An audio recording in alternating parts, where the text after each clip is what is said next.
On general parliamentary business, how specific are the whips? I mean, this is not unrelated to this case. I mean, What is a WhatsApp message is sent to us? Three lines at the end. Underlining, otherwise you have to be present, otherwise action will be taken against. This is a whip. Then, more important, the membership of the House does not become his private property, nor can he trade in it. So this whole argument and sitting in Assam, I can throw you out, I can throw the whip out, and I can change the leader of the House, and I'll proclaim myself to the leader of the House. What is the Speaker going to do when you send it back to the Speaker? Whether the governor can exercise discretion in a manner which will topple an elected government.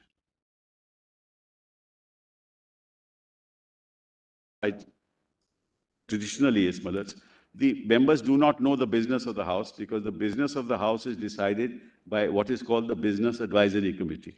And only some members of the House of political parties are members of that committee. So every week, couple of times,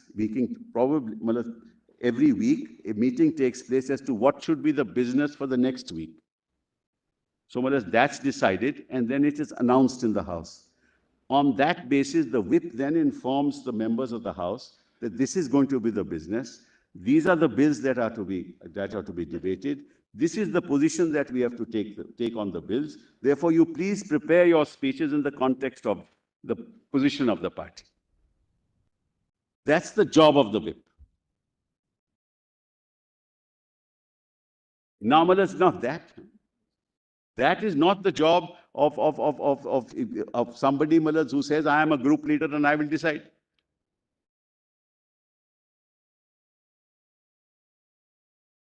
That is why the whip is appointed by the political party, for that very reason. On general parliamentary business, how specific are the whips? I mean, this is not unrelated to this case. I mean, what is a WhatsApp message is sent to us? Three lines at the end. Underlining, otherwise you have to be present, otherwise action will be taken against. This is a whip. And you come and vote, and this is how you have to vote. A three-line whip will come. Vote for this bill, vote against this resolution. So each one under a WhatsApp, that message is sent. So we have to be present. They're very generous, because while we argue our cases, proceedings are going on, so we're not present. So they don't trouble us too much. Special exemption 9 schedule. Special 9 schedule. That holds for Mr. Jetmanani also, right? Well, my personal opinion, this is my personal, I don't want to say it. The fact of the matter is, if you want to practice, you should practice. If you want to be in Parliament, devote your time to Parliament. That should be. Otherwise, we can only perform one function, we can't perform both. Anyway, that's another matter. No, it's not that. It's what happens is that the key issues of the party are nowadays before the court. And they want us to be here. And slowly Mr. Jetmalani will realize as the burden increases that he might also have to do that. Just one second aside about coming out of the halls of Parliament, a very leading left leader mentioned inside the House that lawyers, chartered accountants, doctors, and other similar people should not be in Parliament. They should concentrate on their profession. Mr. Jetli and I were talking in the lobbies once. So when he came out, a good friend of ours, we told him that you want Parliament only to consist of unemployed and unemployable persons. Don't say that. Don't say that publicly. This is what happened. He said it generally for a lot of us. He says, I'm taking his example. He said it for a large class of professions, not lawyers alone. Yeah. So there is a certain amount of input you bring in if you are otherwise also gainfully employed. That's true. But lawyers in many jurisdictions are not allowed to do both things. This is all this argument that was made, freedom of expression, we have a right, we feel that your policies are wrong, you have deviated from ideology. You knew the ideology. You knew that he is the Paksh Pramukh. You knew what he stands for. You took his ticket, you were minister, you never raised your voice, and suddenly in Assam you go to say that no, we are very, very concerned about it. prior to 21st of June, where is a single statement that is on the record of this case? Not a single statement. That's because you got lured into it. That you thought that maybe by using your majority in the legislature, you could actually topple the government and become the chief minister.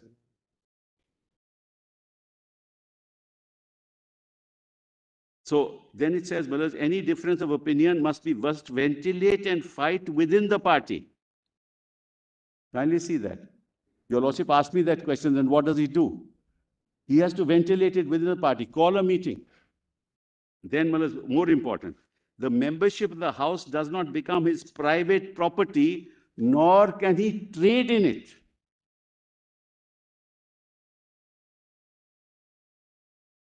How prescient, these words are. That's not his private property, nor can he trade in it. I mean, I'm sure, he wasn't in Assam for cleansing his conscience, Go to the speaker. No member of the legislature can go to the speaker in Parliament, or Rajya Sabha or Lok Sabha, that I want to speak. He has no choice in the matter. The party will decide. Who is the party, It's the leader. That on this issue, on cooperative societies, my member in the legislature knows more about cooperative societies than somebody else. Therefore, allow him to lead the debate.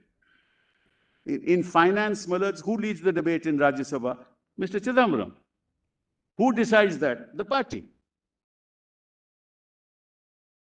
So, each person has his expertise on education, on telecom. There'll be different people in the House who will be espousing the cause of that subject matter because he has expertise. And who decides that? Not even the leader. Leader will put up the name to the party president or the UPA chairperson or the party. And then they will say, okay, now you let him decide. Let him debate. So this whole argument and sitting in Assam, I can throw you out, I can throw the whip out, and I can change the leader of the House, and I'll proclaim myself to the leader of the House. What is the speaker going to do when you send it back to the speaker? Why, what happens is there is hangama in the House. People are going to go to the well. You immediately have a meeting with the leader. What should we do? Because the House is adjourned for 15 minutes, 20 minutes, half an hour. You go back to the leader, you have a quiet meeting with us. The whip will have a quiet meeting. A decision will be taken, conveyed to the legislature. So to say, that I am 40 members of the legislative party, I can do what I like, I'm a separate group, I'm a separate entity, I can remove you, it's unthinkable in parliamentary democracy. Unthinkable. And this per se, that's why I use the expression per se, is voluntarily given up membership of the party, per se. The committee is to be formed and a person to be nominated.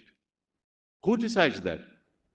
If 40 members of the House will say, no, because we are 40, we nominate this person. No. The whip will tell the speaker that this is our nominee on this select committee or this joint committee or the standing committee. 8th of June decision of the governor. Sorry? It's the 28th of June decision of the governor. Decision of the governor, which... to invite Shinde, That's right, yeah. 28th of June. 30th. 30th. 28th is our trust vote. We do not, go to the trust vote. 30th. 30th, he is sworn in. Correct. Correct.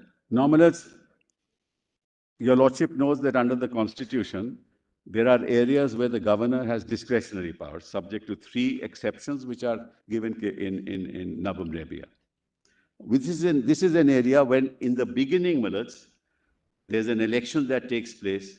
Who is to form the government? There is enough discretion with the governor. He will see as to whether there's a pre-poll alliance, and if the pre-poll alliance has majority, he'll call the leader in the normally. There are exceptions. There's a if he doesn't get a pre-poll alliance majority, he'll call a post-poll alliance. And if not, he'll otherwise see if a majority can be cobbled up by a leader who has the confidence of the House, who may have the confidence of the House. That discretion is always with him. Now, we are talking of the discretion of a governor post the formation of a government. That's the first issue. So post the formation of an elected government, if 10 people go to the governor, what is his discretion in the matter?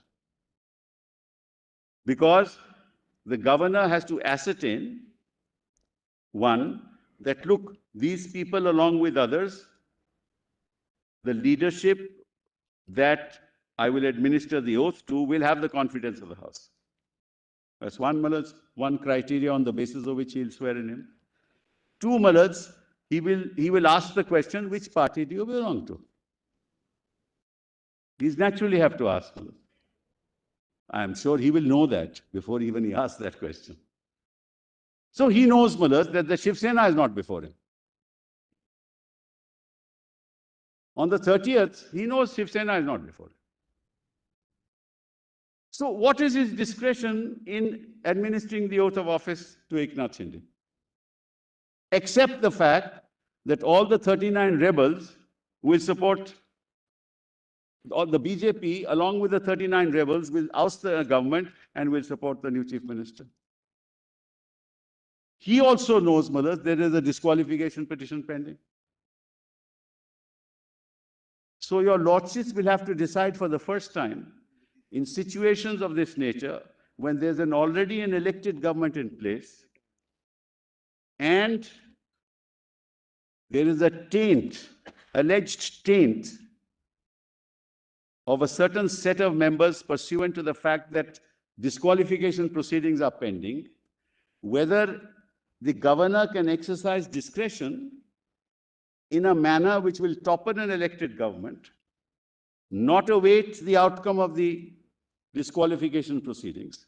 The governor could have done two things. Could have said, I know for a fact that there is a disqualification notice against you all, or against 16 of you. You who want me to administer an oath of office to want to be the chief minister. The court has given you time till the 12th of July. Please first file your reply on the 12th of July, see the outcome of those proceedings, and if there is no taint as far as your membership is concerned, I will administer the oath of office to you. That, I think, is a constitutionally moral path that the governor ought to have adopted. Because institutional morality demands that he follows that path. The Constitution, in fact, persuades him to follow that path. Why? Because there's an elected government in place, of which he was a member. He himself. Eknath Shinde was a member. So why would a governor administer oath except that he himself knows that the elected government will be toppled?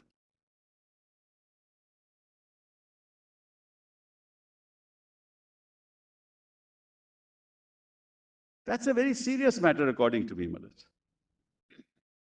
You looked at the Sarkaria Commission report, Malads, your lordships will find no such eventuality, Malads, considered.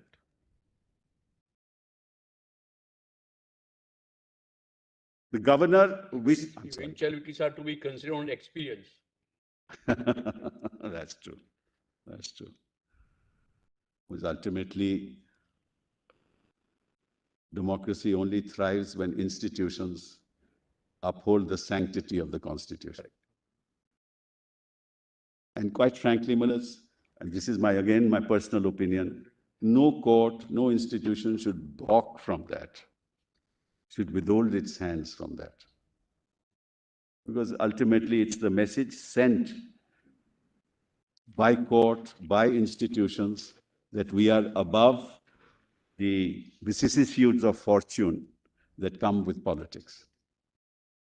That's the only way, Malads, to